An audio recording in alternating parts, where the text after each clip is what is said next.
Right, we're going to do an alternative top 5 plants for a tropical garden. So this is going to feature plants that some hardy, some not, but alternatives to stuff you might already be growing. And I didn't want to do another video. There's a lot out there on top 5, top 10 tropical plants, and they're all the same lists. Trachycarpus,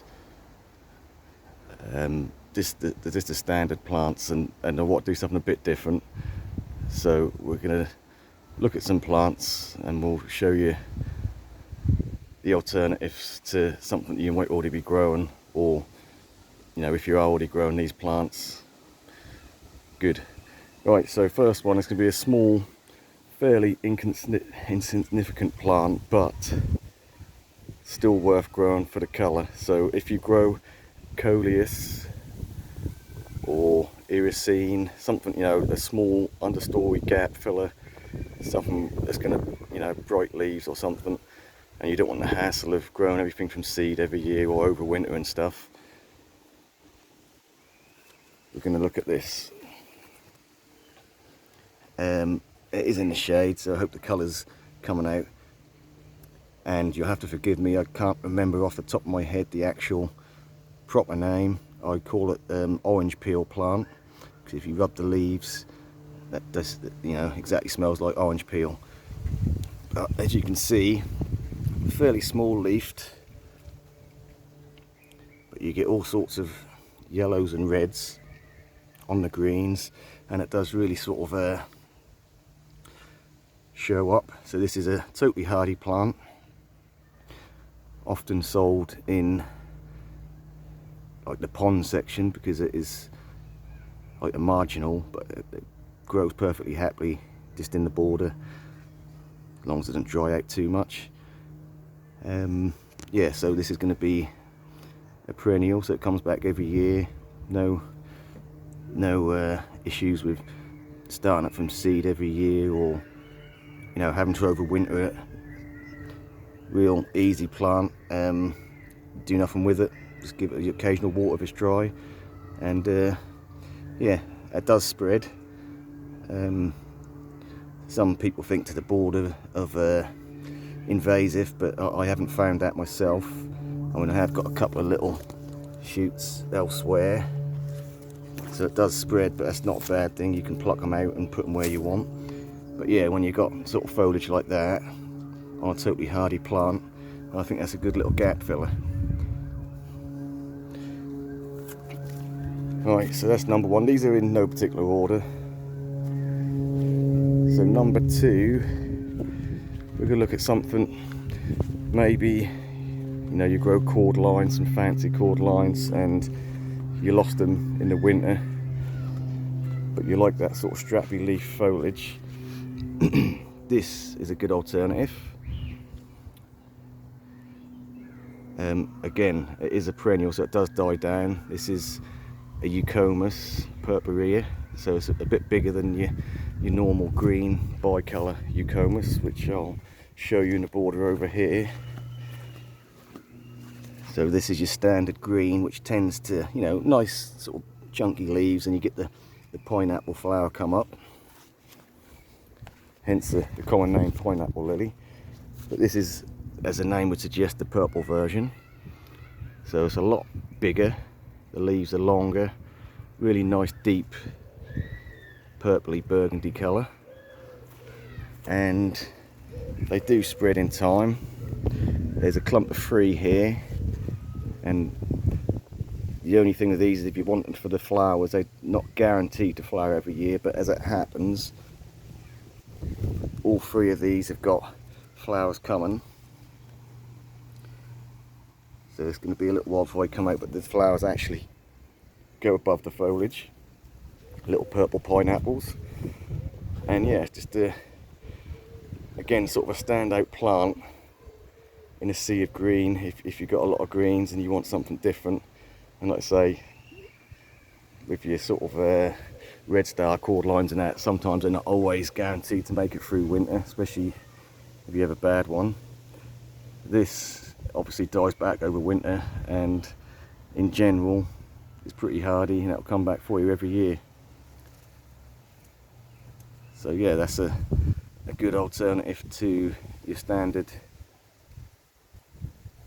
pineapple lily, or you could use it in the place of a cord line. Right, so that's number 2.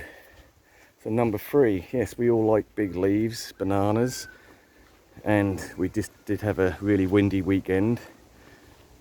I was going to do this video yesterday, but it's still very windy and the audio wouldn't have been up to much, so I'd waited until today to do it. So yeah, bananas. So we can see with that wind, you do get a lot of damage, a lot of shred, and in fairness, these are still fairly short.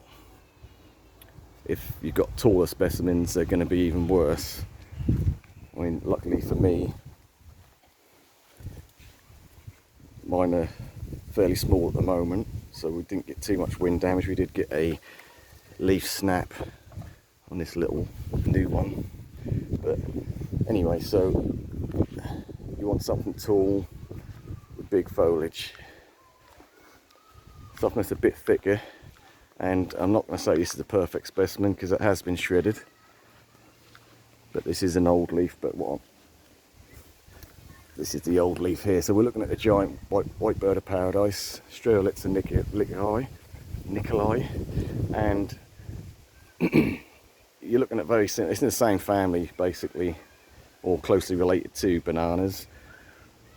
And you can see the leaf, and I'm telling you now, these leaves are a lot thicker than banana leaves. These are quite sort of, I don't know, almost leathery. And yes, they do shred, but it's a good alternative, and it's a different look as well with the, and they do pup very similar to your sort of standard bananas. And you're thinking, well, this is a house plant. Yes, you can grow it. That's the benefit, you know, you grow a banana and half a year the leaves are off anyway, and it's just a stick. So why not have a plant like this where you can have it in a pot, and this is just in a pot in the border, tucked in the foliage so you don't really see the pot, and you're getting the same sort of big chunky leaf effect as a banana, but you also got the benefit, if you like house plants, you can bring it in over winter and have it as a nice house plant, or they do take a bit of cold. You can have them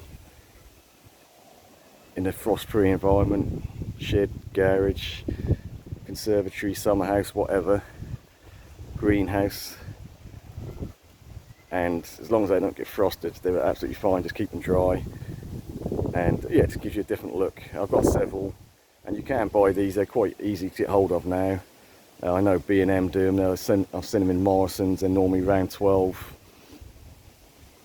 to 15 pound, and you normally get 2 or 3 plants in a pot, so you can divide them or leave them as a clump, and they do grow pretty quick, to be fair. And like I say, they do pup, so you will find eventually you'll get small ones coming from the base if you have got a single specimen, if you want a fuller look. And they are quite easy to grow from seed. I wouldn't say you know this is one to grow for the flowers, because they have to get quite large before they flower, and the flowers are nice, white and blue, but yeah, I don't think I'll see any flowers on this for a while. These are got potential to get huge, but yeah. So alternative to the banana, yeah, I think it's a good option. Right, so I know a lot of you will be growing pink china, your standard. So this is going to be number 4 now, pink china. So this will be on, you know, a lot of people's sort of top 5, top 10 lists for tropical plants, and they look like the pink china because it's hardy, which it is.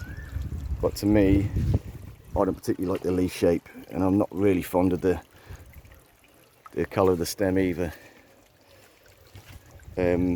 So my alternative, again, for a big sort of mid-story, understory leaf, is your standard Colocasia esculenta. And in my opinion, or what I found in my garden anyway, I'm coastal Suffolk, that these seem just as hardy, or maybe a fraction under, than the pink China. And you just see the leaf on the pink China, and now these are leaf on the Escalente. A lot bigger, yes, plain green, but I think the shape of the leaf is more appealing. And again, the last few years I have dug some up and I've left some in the ground, and the ones I've left in the ground have always come back for me. Just a bit of mulch, and yeah, I've not lost any.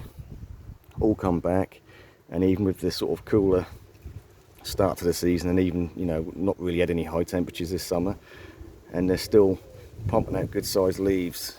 So that for me is a more visually appealing plant than pink China, and not far off the hardiness levels. And people do get hung up on, oh, I don't have to dig it out. Well, how much trouble is it? It takes 5 minutes. You dig out the plant, put it in some dry mix, leave it dry, frost free in the spring, get it in a greenhouse, it'll start growing again. So even if you don't want to risk leaving them in the ground, then not much trouble. It's 5 minutes work. But again, if you want to go at a more extreme level, you go for some of the more fancier elephant ears. So we have got the Thai giant here, so you will get the sort of biggest leaves on these types, but they're quite difficult to overwinter, so that's going to be more of a investment in time and effort. But yeah, for an easy straightforward elephant ear, I'd go for the Colocasia Escalente. They're cheap, easily available, and they are the original Colocasia. You know, a lot of the fancy coloured ones and this, that and the other, they're all bred from this species. So this is the original, and still one of the best as far as I'm concerned, and still pretty hardy. And to be fair, I've got them coming up everywhere.